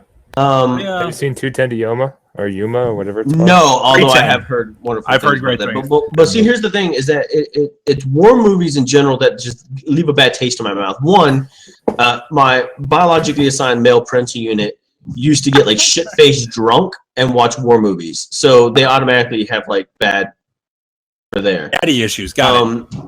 He was like all about him for some reason, but he was in the military, in the Marines during Vietnam, and never went to Nam. And he was the vet who never fucking deployed anywhere, but told everybody he did. And he compensated by watching a bunch of war movies and shit. And that hits home, I know, Danny, to you, because we've been to the sandbox, and how many fucking pogue assholes, are fucking, they join the military, they're in admin, but then they play nothing but fucking Call of Duty. They watch nothing but fucking war films. They read every fucking Tom Clancy novel out there. And it was like, why are you pretending to be a soldier when you're in the military? Just fucking join infantry already. Right. Go be a fucking man. Go join heavy artillery. Go do something. I'll never pretend to do that fucking job. I give the most props to those guys. Yeah, absolutely. And so I was like, why would you want to pretend to do that? And so like, every time I see war films, it just reminds me of those fucking assholes who just sat in their barracks all fucking day while my ass was in the sandbox 3 fucking times. And granted, like I wasn't being shot at the whole fucking time, but I mean, still, it's like I at least went. Like, and I have a greater appreciation for being out here, being a recruiter, and these kids that sign up to be infantry and combat jobs. I'm like, bro, thank you for not making me have to do this shit. Yeah. On top of, if we're going back to war movies, I'm gonna have to say I'm not a big fan of modern shit, with the exception of American Sniper and Lone Survivor. Those movies were fucking tits, dude. I did like American Sniper a lot. Black Hawk Down was good. That one is really good. Really good. Really good. The ending was controversial, I think, because it was something about, I can't remember what it is, and I don't want to tarnish it because the guy was an American hero. Let's not it's something belittle that at all. Called them savages. He said it in the movie too. But no, it's not even that. It was something about the movie that was bullshit, and I can't remember what it was. And everybody, it came out after the movie, and they were like, "No, actually, none of that fucking happened," or it was something along those lines. But I can't remember what it was, so I don't want to tarnish the dude's name, right? Because he deserves whatever recognition that he's got, right? But it was almost like that one movie. It was an American Gangster with Denzel Washington, where he was the gangster. Yeah. And he was the guy that was leading like the gangs in Chicago or something like that. But then it was complete bullshit. Like he wasn't actually in charge. It was actually these other people in charge. And it was after the movie came out, after that dude got famous, that all these fucking people were coming out of, what's the thing where they hide you? Witness protection? Yeah. Like all these mobsters were coming out of witness protection saying that's bullshit. This movie's full of shit. And they were like countering what this dude said, like putting their own lives in fucking danger to say it. Okay. I want to say there was something like that with American Sniper. But like I said, hey, more power to that guy because he did more in his short time on this planet than I will ever accomplish in my whole fucking life. Right. That dude was awesome. I will say this, and this will be my last point, at least that I wrote down for the movie. Not American Sniper, but for Tears of the Sun. Right. Did anybody else think that border was fucking weird? Yeah, dude. Like, I didn't have it full screen, so I didn't recognize it. They build the wall. I'm gonna have to learn how they did that. It's a great wall. I can probably improve on it. Just beyond that, they were in the woods, right, heading to the border, right? Right. Then they had to go down this pit and then up this fucking massive ass hill. Hold on.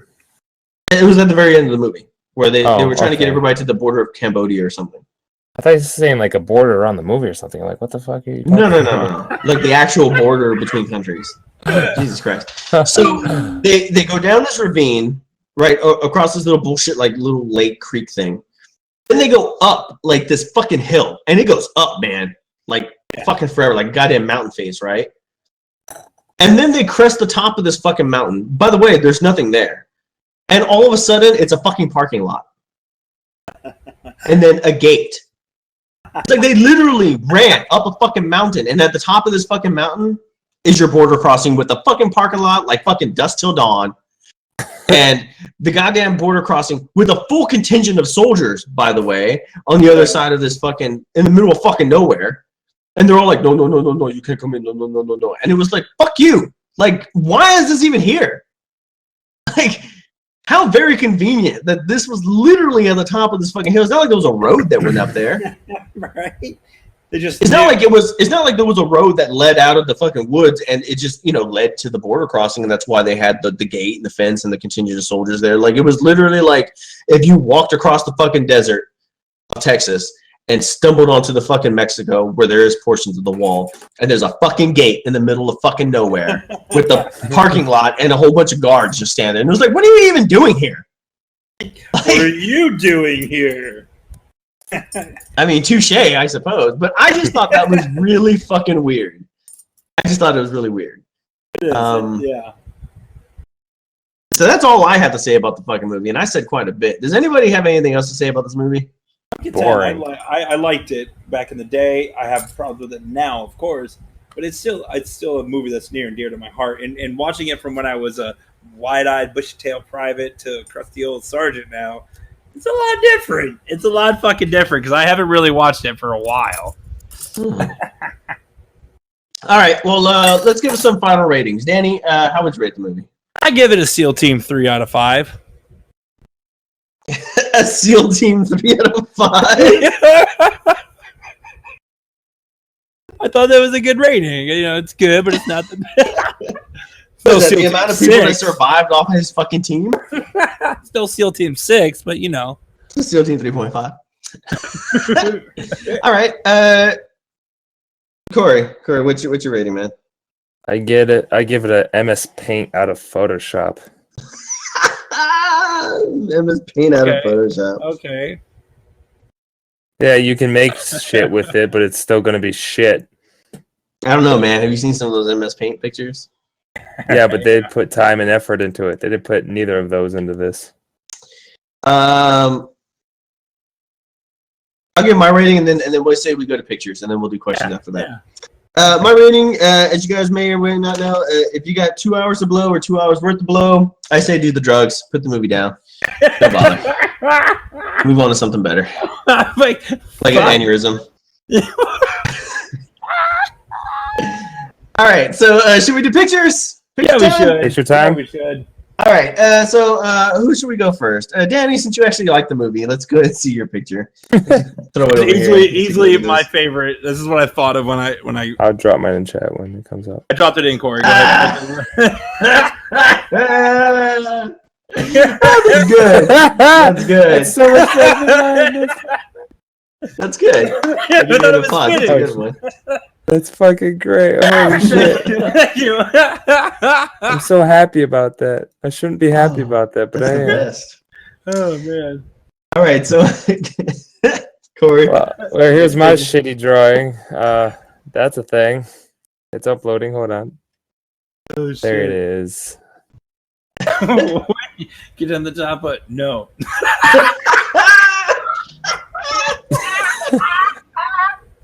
That's what I wanted to happen. Really fucking bad. That's what should have happened. What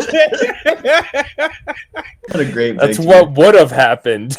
Yeah, I know he's not wrong, or they would have sedated her ass or hogtied her. Ooh. Yeah. Yeah, no shit. Noodle, what do you got? All right, so this is mine. It's not super funny, but I thought it was appropriate. It's loading.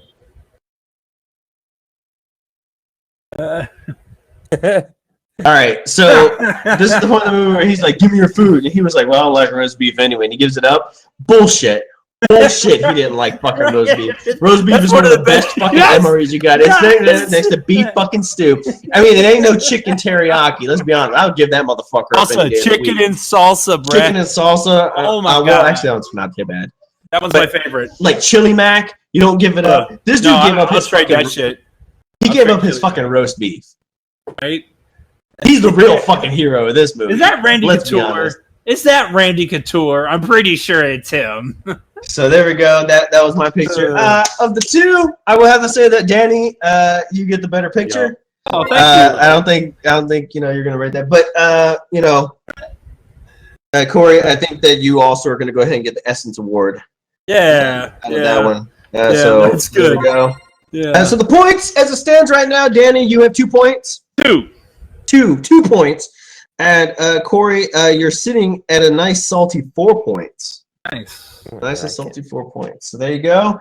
Now let's move on to questions. Question time. I'm on a 3-game streak, man. Don't fuck me, bro. Type in your name. All right. So type in your stuff.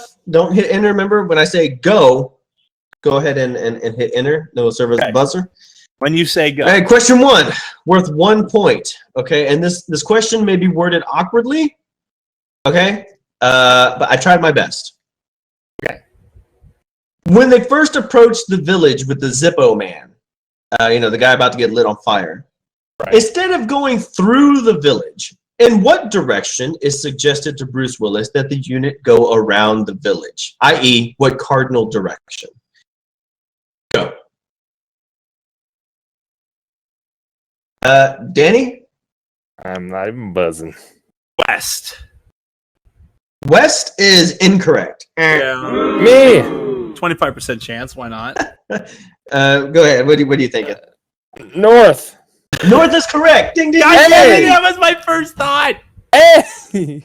So you got 1 point. Very good. Very good. very North, good. south, east, west. Don't fuck with me because I'm the best. All right. Yes.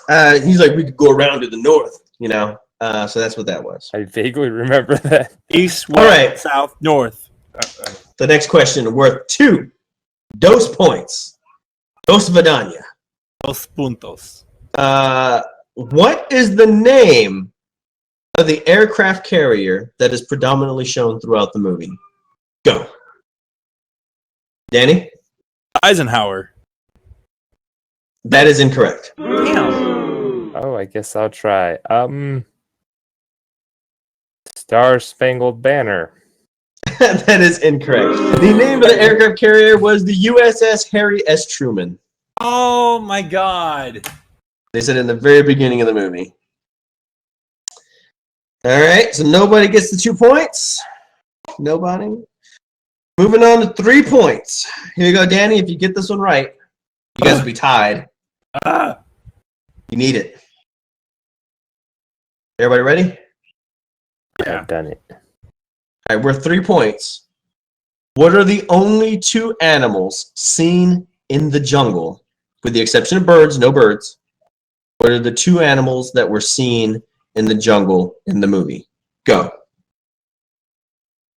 These are good questions this time. Danny, go for it. I'm going to say a goat and a monkey. Incorrect. Oh, Okay. it's a goat and a boar.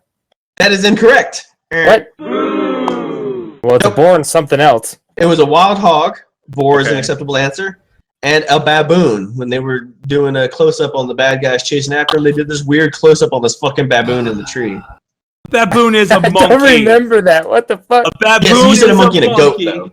Yes. Yeah. No. We- Okay. Together, So give us together, we get a half a point, right?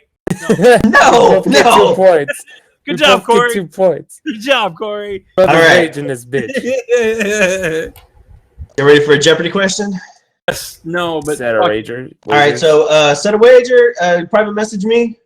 Let me know what it is. Remember, you're going to private message me your answers. Okay, so here is the question. Okay, spelling not important. Okay. Okay, at least Jesus Christ. Like I want close. At least. Okay. If the doctor was the primary target of the mission, what were the names of the 3 secondary targets, and where were they originally from? So while the Misfits are going ahead and pulling their hair out trying to figure out this answer, why don't you guys go ahead and enjoy this wonderful song from Danosongs. Danosongs, it's what Misfit Inc uses. Daydream, are you living the daydream yet? Are you living the daydream? Are you living the daydream now? You say you have a shaking faith. Cry and cover up your face. I don't want to watch you die. So listen up and start to fly. Living a daydream where angels light the weary eye. The daydream will finally bring you to the light. Daydream, it's not the way that everybody tries. Daydream, oh I can see it in your eyes. Now you're locked behind a gate. Inside a house you can't escape. They will carry you with hands above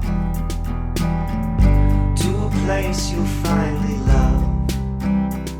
Living a daydream where angels light the weary eye. The daydream will finally bring you to the light. Daydream, it's not the way that everybody tries. Daydream, oh I can see it in your eyes.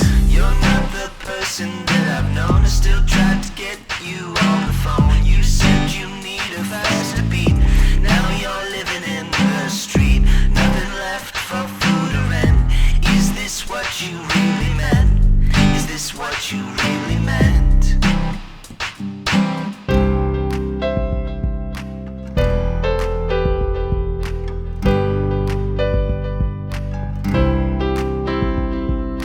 Daydream, are you living the daydream yet? Are you living the daydream? Are you living the daydream now? And I see it's cold tonight. You're on the corner, covered in white. What is it that brought you down? You were the party in this town. Living a daydream where angels light the weary eye. The daydream will finally bring you to the light. Daydream, it's not the way that everybody tries. Daydream, oh I can see it in your eyes. Daydream, where angels light the weary eye. The daydream will finally bring you to the light. Daydream, it's not the way that everybody tries. Daydream, oh I can see it in your eyes. All right, welcome back, everybody. Hope you enjoyed What a that good wonderful song. tune. It was my eardrums are leaking because they are get. Oh nope, that's blood. All right, so the Jeopardy It was an question. eargasm. I had an eargasm. The Jeopardy question was, what were the names of the 3 secondary targets of the mission, and where were they originally from? Kenny had bet 2 points. So basically, all of his points. And he said, I don't know the names, but it's the priest and 2 nuns. Right. I'm sorry, that's not what I'm looking for. I know. You're right, but you're also very wrong. Corey had bet 0 points because he couldn't pay attention to this movie. And he said that the first target is P. Sherman, the second target is 42, and God the damn it. locations were Wallaby God Way damn City. you! That is all incorrect. None of you got it right. The correct answer was Sister Grace McIntyre from Scotland, Sister Siobhan O'Connor from Wales, and Father Giovanni something from Italy. Fuck him. I say something Fuck that because stupid most of his prick. name Fuck him. was concealed. All of that could be seen when they were given the mission briefing, and they popped up all of their pictures that had all of their information on it. Fuck him. Fuck that guy.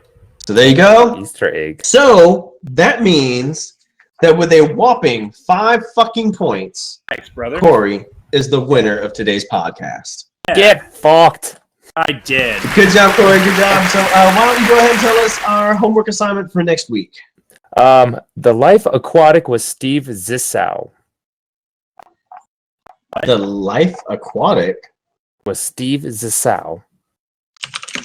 Starring Bill Murray, Owen Wilson, Kate Blanchett, Angelica Houston, Willem Dafoe. Oceanographer Steve Zissou and his crew find themselves in troubled waters while tracking down the jaguar shark that ate Zissou's partner.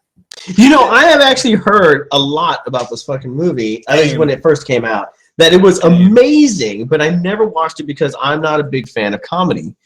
So, and this is this is like a lot of fan theory shit behind this with other movies that are by the same director. So I am down, friend. I have never heard about it until just 2 minutes ago. I think this is going to be interesting. I think this is going to be interesting because it's something I don't think any of us have watched, right? No, I haven't watched it. So there we are. For those of you at home who are listening to this live, go check it out. The Life Aquatic with Steve Zissou. It is on Netflix. It's a 2004 film. The shorthand is The Life Aquatic. Yeah, the shorthand is The Life Aquatic. It's starring Bill Murray, Owen Wilson, Kate Blanchett, Angelica Hudson, and William Dafoe. You can't go wrong with William Dafoe. Ooh. Directed by Wes That just means you're going to like the movie. It's a dark comedy, too. So yeah, dark comedy, cult movie. So, so there we go. I'm actually really excited to go look for it. I'm going to look for, watch it. And that's it. I don't have anything else. Anybody else have anything else? Don't lose this one. Oh, thanks. I'll try not to. I'll give it a good old college try. In fact, I'm going to go ahead and edit it after we get done. Do some more Rain Man math on this one. Dude, I'm telling you, that pissed me off so fucking much. No problem. Anyway, okay. So there we are. Go watch The Life Aquatic. Thank you, everybody, for joining us. Thank you for coming back to us. And I guess we'll just we'll see you guys next time. Wait a minute. Peace out, everybody. Wait a minute. Are we fading out? Oh my God, we're fading out. Oh God, what's happening? No. Let it go. No one I know is out to kill me. I guess I'm doing okay. I'm lost among the millions. Just an empty head filled with the sky. I separated my life between the boring and exciting parts. And yet my life is as fair